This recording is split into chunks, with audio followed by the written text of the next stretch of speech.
Hello and welcome to Pitt Beyond the Script alongside men's head basketball coach Jeff Capel.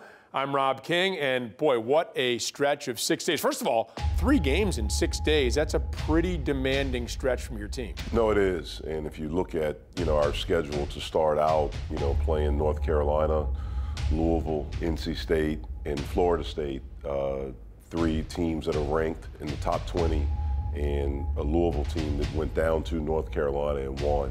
Certainly a challenging schedule. And then to play 3 of them in 6 days, was very daunting. But I really like how our team responded. McGowan, what a blow by! What a blow by! And listen to this crowd.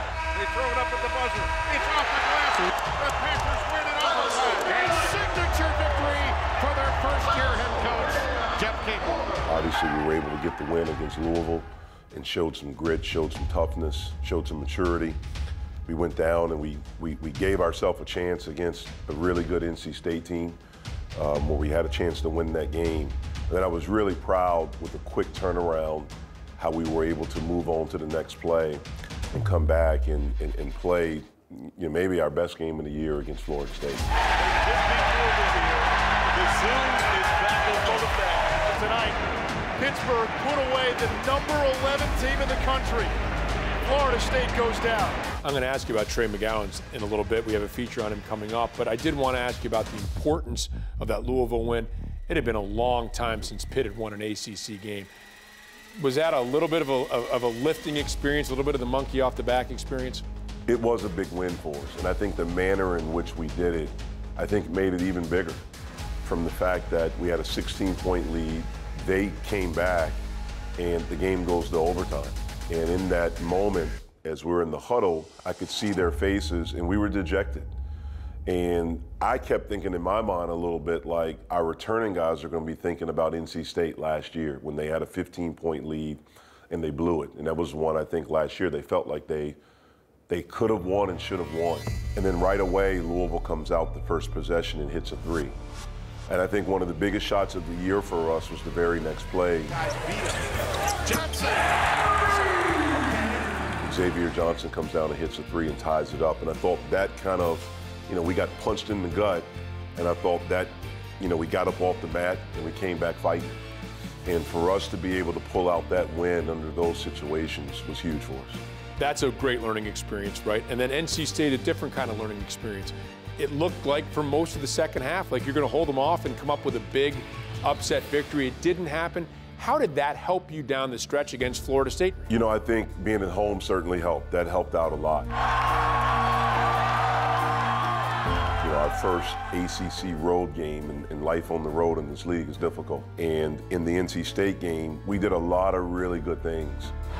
Beverly turns it over. Wilson frame ahead to Johnson. Johnson answers to retie the game at 63. But 2 things that have kind of plagued us all season are turnovers and not being able to rebound. And those are the 2 things that really hurt us in the second half. In the Florida State game, we had a lead. They cut it. We were still able to get stops, and then we were finally able to make a play. Xavier made a couple of plays down the stretch. We rebounded better. I think we out-rebounded them in the second half. And then we did a better job of value in the basketball. But certainly the home crowd helps. We got so much energy from them against Louisville and against Florida State, and it's something that we're incredibly grateful for. You've mentioned Xavier a couple times. He's been terrific. Audie's Tony, 17 against NC State. Terrell Brown, a sophomore, did you almost have to re-recruit Terrell to get him to stay? And how important has his progression been to your team? Yeah, his progression has been huge for us. And, sometimes it takes big guys a little bit longer. And for us, a new staff, a new way of playing, a new way of doing things, maybe a new intensity in practice, a new energy, there's a lot of competitiveness. That's something that he's had to get adjusted to. To his credit, he has worked. He didn't put his head down. He got in the gym and he worked and he's done extra, and you're starting to see those things pay off. McGowan's down the lane. I have seen Terrell Brown show more emotion in this game than I have from watching him for years in the Nike EYBL. The thing that I love is that you're starting to see him become more confident. You're starting to see him believe in his talent. and believe in his work. And I think that's given him confidence to work even more. As far as re-recruiting, I'm not sure we re-recruited any of them. It was just, do you want to be a part of this? We want you to be a part of it. We believe in you. But then that's on you. And I think, you know, he made the decision that this is something he believed in. He believed in the university. He believed in the program and the direction it was going. And we're grateful that he did, and we're grateful that he's continued to work. And I think, you know, his future is bright. He's getting better and better. We talked about some of the young guys who played extraordinarily well. Trae McGowan scores 30 against Florida State. That would have been a freshman scoring record at Pitt if it wasn't for the fact that he scored 33 2 games prior to that. We have a feature coming up on Trae that I wanted to ask you. He was the first guy, I believe, that you landed as the new head coach or your first recruit. What was that process like, and what is Trae going to mean to this team moving forward? You know, the process of recruiting him was fairly easy. You know, it's interesting. Like, I look back at my career in recruiting and some of the players that I've gotten, some of the best players that I've gotten, you know, been fortunate enough to get have been some of the easiest recruitments. Trae committed to us without taking an official visit. It's something he believed in. You know, he and I developed a good relationship. He believed in what we were talking about. He believed in the opportunity, and he wanted to play in the ACC. Accelerated. Throws it up and drops it. Plus one. Young man, it's your night. I'm not sure what was more impressive. The finish by McGowan or the reaction by the crowd. He's a worker. He's naturally competitive, and he wants to be really good, and he's receptive to listening and to learning.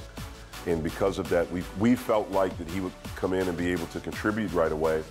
But just as important, we felt like that he had a lot of upside to get better. And he's certainly done that. I think he's gotten better from game one to where we are right now. And he's fearless.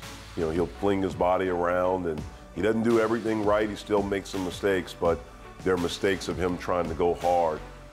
I've never worried about him, Deese, Xavier, any of our new guys. Really, any of our guys, I've never worried about them being afraid. You know, that's the one great thing about these young kids is that they aren't afraid. They're up for the challenge, and I think that's because of the competitiveness that they have in them.